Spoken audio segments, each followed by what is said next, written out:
Hujambo mtazamaji wa Channel 10, karibu katika Zaidi ya Habari, kipindi ambacho kinakuletea matukio makubwa ambayo yamegonga vichwa vya habari kwa kipindi cha wiki nzima. Utasikia maoni ya wananchi, lakini wachambuzi mbalimbali watakuwa hapa pamoja na viongozi kuhusu matukio haya. Mimi ni Neema Ndeto, karibu. Diplomasia ya uchumi ni matumizi ya sera za nje ili kukuza maslahi ya kiuchumi ya taifa. Hii inahusisha kutumia mahusiano ya kimataifa kuvutia uwekezaji, kuongeza biashara, kupata masoko mapya, teknolojia, mitaji na ushirikiano wa maendeleo. Tanzania ni miongoni mwa nchi ambayo imesaini mikataba mbalimbali ya kimataifa yenye lengo la kuimarisha ushirikiano katika nyanja mbalimbali ikiwemo uchumi, kijamii na kisiasa. Wiki hii Rais wa Jamhuri ya Muungano wa Tanzania Mheshimiwa Dr. Samia Suluhu Hassan ameshiriki mkutano wa 39 wa wakuu wa nchi AU pamoja na mambo mengine, ajenda ya kuhakikisha upatikanaji wa maji safi na mfumo wa usafi wa mazingira ili kufikia malengo ifikapo 2063.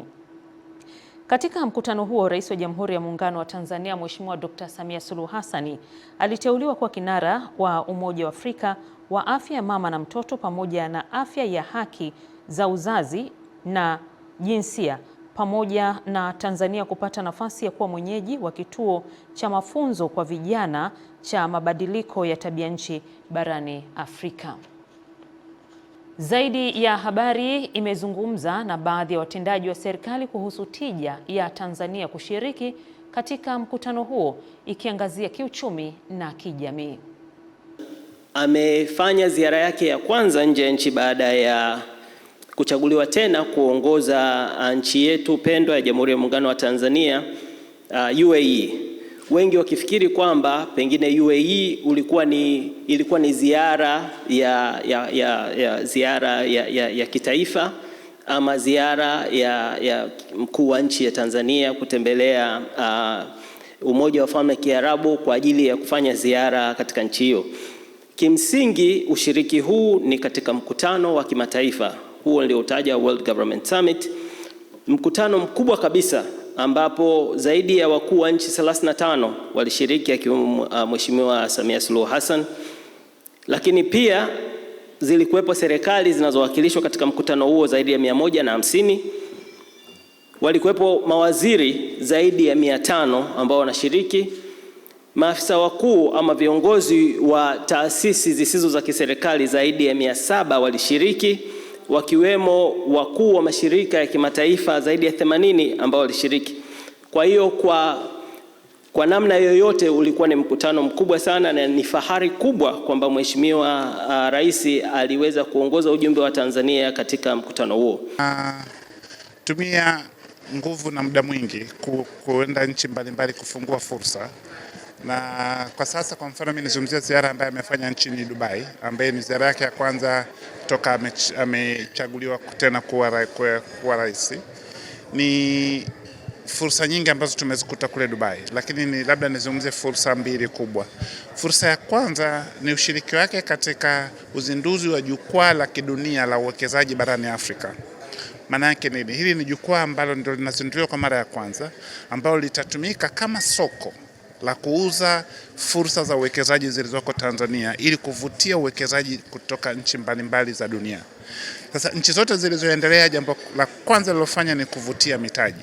Sasa hii ni fursa kwa Watanzania, sekta binafsi na sekta za umma, kuhakikisha kwamba wana miradi ambayo iko tayari kwa ajili ya uwekezaji. Katika swala la mabadiliko ya tabia nchi tumezungumzia kwamba sio changamoto tu, ni fursa.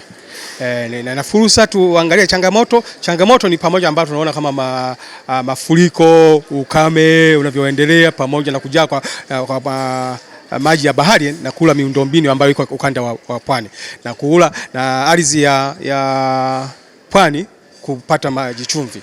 Kwa hiyo hizo ni changamoto, lakini fursa zipo nyingi. Na sasa hivi swala la mabadiliko ya tabia nchi ndio linaamua ni nani apate fedha kwa namna gani. Kwa jinsi hiyo, kituo hiki kwa hapa Tanzania ni fursa kubwa sana, na kinalenga sasa kufanya mafunzo mahususi kuhusu namna ya kujadiliana, kufanya majadiliano katika masuala ya mabadiliko ya tabia nchi. Wengi wanaweza kuwa wasomi wataalamu, lakini mbinu na ujuzi wa kufanya majadiliano hawana. Kwa hiyo kituo hicho kuna lengo sasa la kuwajengea misingi na uwezo wa kufanya majadiliano kwa manufaa ya nchi husika. Mtazamaji, sasa twende tukaitazame ziara ya Waziri Mkuu Dr. Mwigulu Nchemba, ambapo utawala bora ni matumizi ya mamlaka ambayo yanakuwa na uwazi, uwajibikaji, ushirikishwaji wa watu, ufanisi, tija, uadilifu, usawa na unafuata utawala wa sheria. Na katika kutekeleza dhana ya utawala bora, mambo yafuatayo lazima yazingatiwe, ikiwemo matumizi sahihi ya dola, matumizi mazuri ya rasilimali kwa faida ya wananchi na matumizi mazuri ya madaraka yao. Katika usimamizi wa rasilimali za umma, suala la uwajibikaji ni nguzo muhimu katika kutekeleza majukumu mbalimbali kwa viongozi wa maeneo husika, ikiwemo miradi mikubwa inayogharimu kiasi kikubwa cha fedha zinazotokana na kodi za wananchi.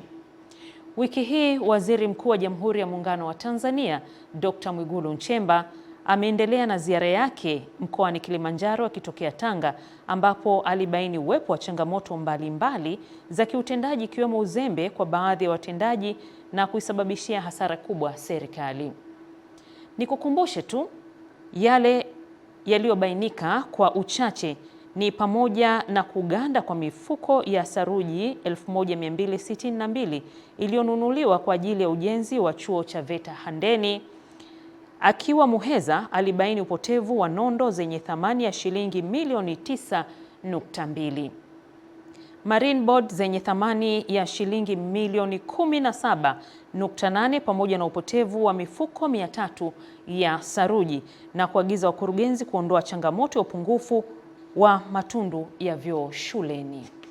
Zaidi ya Habari imezungumza na baadhi ya wananchi mkoani Tanga, ambapo wamepongeza kwa hatua hiyo ambayo wameitaja kuwa inawapa imani na serikali yao na kuamsha watendaji wazembe kufanya kazi kwa bidii.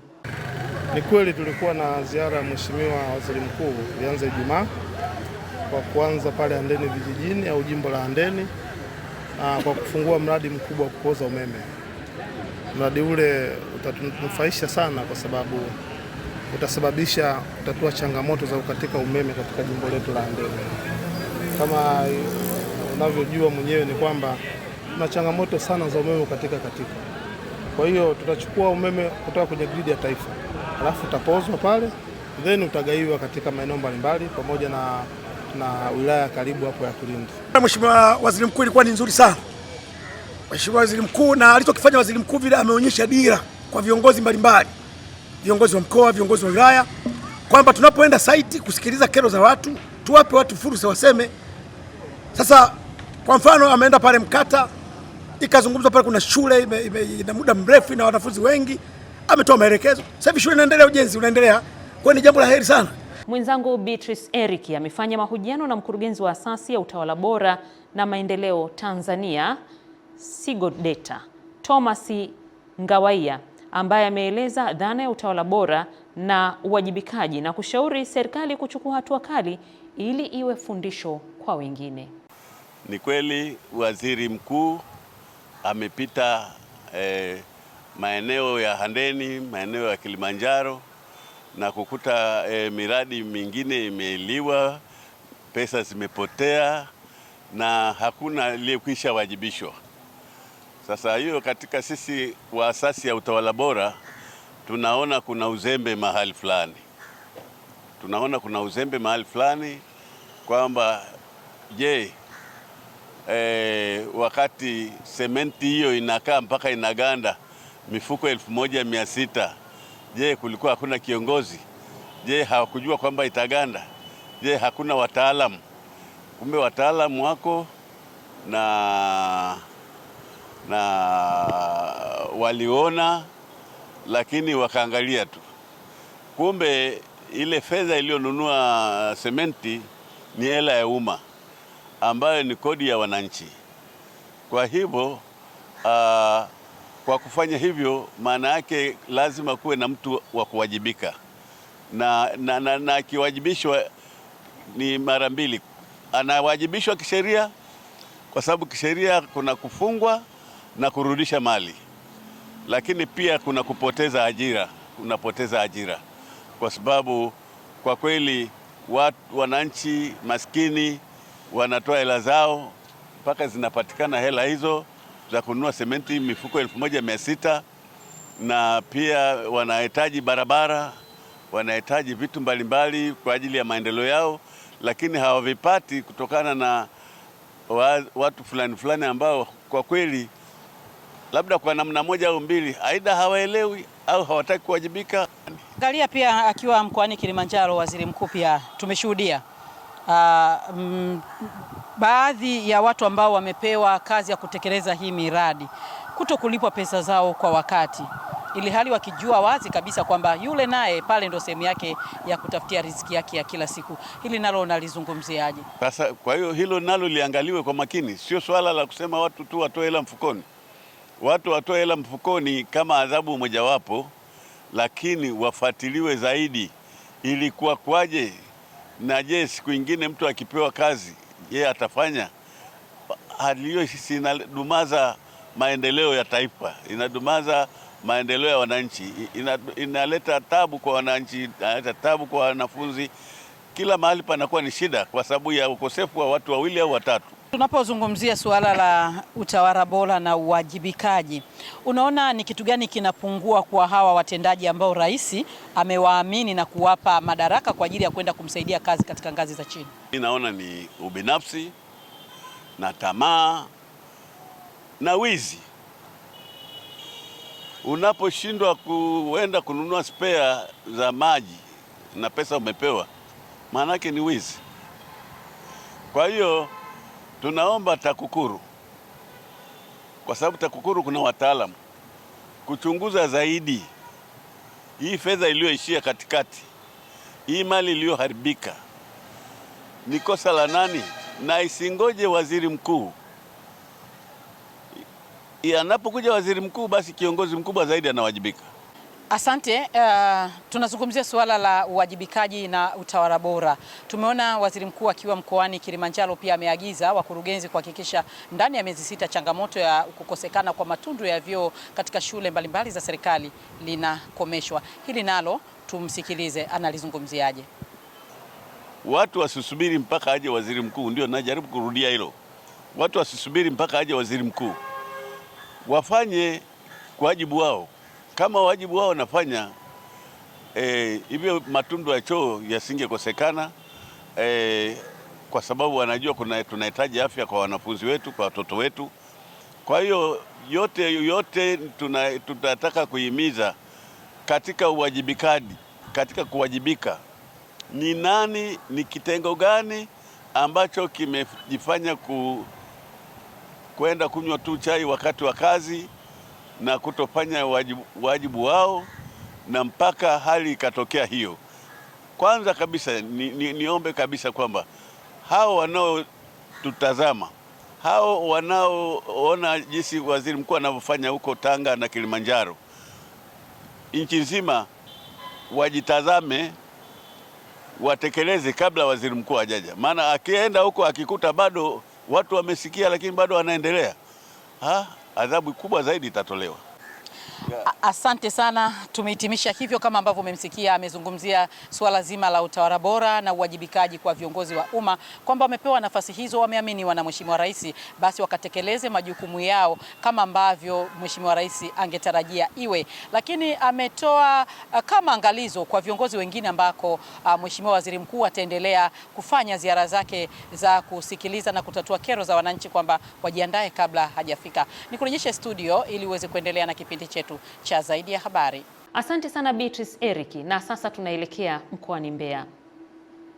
Wakati baadhi ya mikoa hapa nchini ikishuhudia hali ya kukosekana kwa mvua na kusababisha joto kali linalotokana na jua kali, ukiwemo mkoa wa Dar es Salaam, mikoa mingine inayopata mvua katika kipindi cha msimu miwili imeendelea kuathirika na mvua hizo kufuatia uharibifu unaotokana na upepo mkali unaoambatana na mvua. Wiki hii mkoani Mbeya zaidi ya kaya 34 ambazo bado idadi ya watu waliokuwa wakiishi kwenye kaya hizo haijafahamika katika kata ya Isanga na Iganzo jijini Mbeya zimekosa mahali pa kuishi kutokana na nyumba zao kuezuliwa na upepo mkali ulioambatana na mvua na kusababisha madhara ya uharibifu wa samani za ndani na mazao. Zaidi ya Habari imezungumza na baadhi ya wakazi wa Mbeya kuhusu kadhia hiyo pamoja na mbunge wa jimbo la Mbeya mjini Patrick Mwalunenge. Amesema ujenzi wa nyumba usiozingatia utaalamu umechangia nyumba hizo kuezuliwa na upepo, huku wakieleza pia ujenzi holela husababisha mafuriko katika baadhi ya maeneo. Nyumba zilizoezuliwa na upepo, zile nyumba zilivyojengwa mjengo wake, kwanza hazina linta, pili hazina koa. Hata kama ni zile sasa hivi mtu anaweza kafunga kanunua zile waya ambazo ni stiri akazifunga kutoka ile mbao inayopigwa ambao ni kenchi kuja kwenye ukuta na ikachapiwa. Kwa hiyo upepo unapokuja upepo, ile nyumba inakuwa haina nguvu, kilichoshika lile kenchi hakuna. Kwa hiyo kinainua ni moja kwa moja na inaweza kutupa mbali. Kwa hiyo ni nyumba nyingi walizifanya hivyo kwa sababu ya tuseme zilikuwa sijui ni ufinyu, sijui ilikuwa ni kitu gani, sijui ilikuwa ni kasumba. Kwa sasa hivi ni lazima mtu ananunua koa, anaziwekea koa. Na baadhi zingine zile ambazo zimewekewa koa hazijaenda na upepo. Mimi nilichokiona ni kwamba watu wanajenga pasipo kuzingatia taratibu za ujenzi, kwa sababu kama umeanzia msingi wa mawe na ukaenda mpaka juu ukafunga koa zako vizuri, nina imani kabisa upepo hauwezi kuja kuezua nyumba wala paa kung'oka, kwa sababu umeshajenga katika ubora unaostahili. Lakini pia serikali huwa mara nyingi inatuambia na inatuagiza siku zote kwamba msijenge karibu na mito, muwe umbali wa mita 60 toka kwenye mto. Lakini sisi huwa kwa ubishi wetu matokeo yake ndio yanakuja kutotokea hayo. Mitaro inazibwa na sisi wenyewe wananchi, kwa sababu muda mwingine shangaa tunatupa takataka kwenye mitaro. Takataka zinaziba mitaro, kwa maji yanakosa mwelekeo. Kwa hiyo madhara yanakuwa ni kwetu sisi wananchi. Iliyopita hii kwa maana ilianza Jumatatu na leo tumepata majanga kwenye jiji letu la Mbeya na maeneo mengine ya Mbeya, kwa maana mvua zimenyesha kupita kawaida. Mvua ikinyesha inakuwa ni neema, lakini kizidi inaleta athari. Lakini ukizingatia mji wetu wa Mbeya mjini, baadhi ya maeneo mengi ni squatter. Maeneo mengi yaliyopata athari ni squatter. Yamejengwa katika mazingira ambayo hayafuata utaratibu mzuri, kwa hiyo yanasumbua kwa maji na kwenye makazi ya watu. Serikali ya Jamhuri ya Muungano wa Tanzania chini ya Daktari Samia Suluhu Hassan imefanya juhudi kubwa kwa kutengeneza mtaro ambao ungeweza kuchukua maji yote. Mitaro ilikuwa miwili, kwa mfano kwenye kata ya Nzovwe kwa mitaro miwili ambayo inapeleka maji mtoni, lakini kwa bahati mbaya kwa maji kutoka milimani, wengine kana magogo, imekuja na tope, kwa yakaenda kaziba ile mitaro, ikapelekea maji baada ya kwenda kupita kwenye utaratibu wake kwenye njia yake kawaida yakaanza kwenda kwenye makazi ya watu. Na ukizingatia Mbeya mji wetu umekaa kwenye milima, kwa maji mengi yanatoka kwenye milimani yanatirika kwenda kwenye makazi ya watu. Na maeneo mengine kulikuwa na vivuko, eneo la kata ya Iunga kwa maji kwa yamejaa sana na ujenzi unaendelea pale wa njia 4, kuna daraja likali limeziba, maji toka na magogo yakawa yameziba zile njia za yale makaravati kupita maji, kwa maji kaanza kupita juu na mengine kaanza kurudi. Mtazamaji wa Zaidi ya Habari, sasa tunaelekea Handeni, Tanga. Uhifadhi wa mafuta ya petroli ndani ya nyumba ni kosa la jinai na hatari kubwa kwa jamii kufuatia mlipuko wa moto unaoweza kutokea kutokana na mafuta hayo. Petroli inapaswa kuhifadhiwa tu katika vituo vilivyoidhinishwa, si kwenye mapipa au madumu ya plastiki nyumbani, ili kuepuka majanga ya moto. Katika kuondokana na changamoto hiyo, serikali inahimiza kujenga vituo vidogo vya mafuta vijijini, kuondoa njia hizi zisizo salama za kuhifadhi na uzaji wa bidhaa hiyo. Wiki hii watoto 3 wa familia moja wamefariki dunia, huku wazazi wao, baba na mama, wakijeruhiwa vibaya baada ya nyumba yao kuteketea kwa moto unaodaiwa kusababishwa na mlipuko wa mafuta ya petroli yaliyokuwa yamehifadhiwa ndani ya nyumba hiyo kwenye kijiji cha Kwangahu kilichopo wilayani Handeni mkoani Tanga.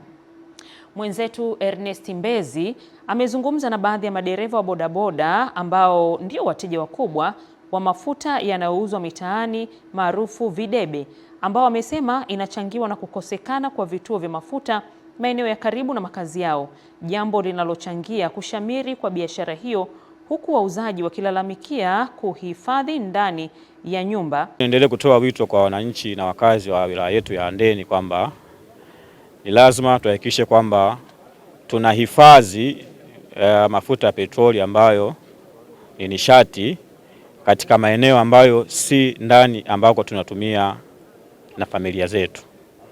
Lazima tuhakikishe kwamba mafuta haya tunahifadhi nje kabisa ya nyumba ambayo tunaishi. Sisi kweli tumeamua kufanya ujasiriamali wa petroli, lakini unachotakiwa kwanza kabisa uwe makini na hii petroli, kwa sababu ni kitu ambacho kinaleta athari katika maisha ya mwanadamu.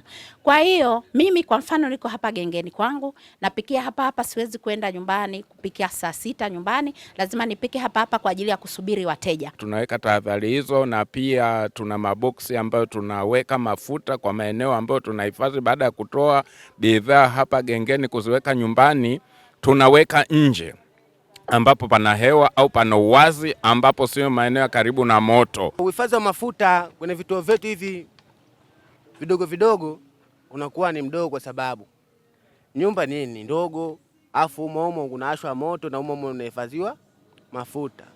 Kwa hiyo sisi kama sisi tunashauri wale wenzetu watupatia huduma ile ndogo za mafuta wawe na sehemu maalum ya kuhifadhi mafuta. Mtazamaji, tukiwa tunaelekea kuhitimisha zaidi ya habari, sasa twende tukaitazame kona yetu. Na kwenye kona yetu leo tuna nini? Tukiwa katika kipindi cha mfungo wa mwezi mtukufu wa Ramadhani kwa waumini wa dini ya Kiislamu, lakini kwa waumini wa dini ya Kikristo wakiwa kwenye Kwaresma.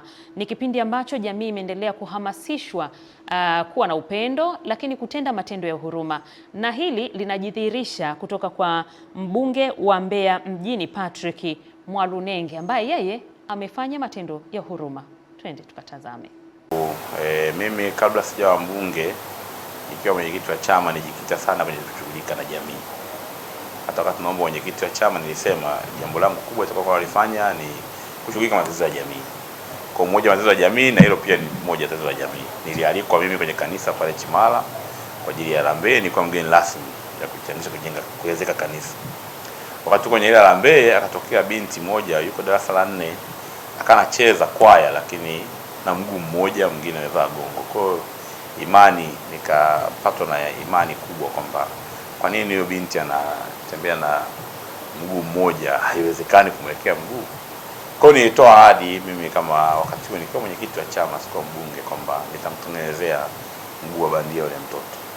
Kwa na kweli nikafanya juhudi kuzungumza na daktari na nikagharamia mguu, na nilisema kwa sababu anakuwa ule mguu akikua kitanuka tutakuwa nambadilishia. Kwa hiyo maisha yake yote nitakuwa namtengenezea ule mguu mpaka mwisho huko atakapoweza kujitegemea mwenyewe kwenye maisha yake. Kwa hiyo niliweka commitment mbele ya madhabahu ya Mungu, kwa naamini ukiahidi pale mwako umeshamwahidi Mwenyezi Mungu. Kwa hiyo nimejisikia faraja leo kusikia kwamba yule binti yangu leo amekwenda shuleni na mguu wake bandia. Mpaka hapo mtazamaji, hatuna la ziada. Tunakushukuru sana kwa kutazama zaidi ya habari kuanzia mwanzo mpaka hivi sasa. Mimi ni Neema Ndeto kwa niaba ya mwenzangu Beatrice Eric ambaye amekuletea mahojiano na wachambuzi, lakini wale wote ambao wameshiriki zaidi ya habari, bila kumsahau mpiga picha Shabani Abdalla. Nikutakia utazamaji mzuri wa vipindi vinavyoendelea hapa Channel 10. Tukutane wiki ijayo.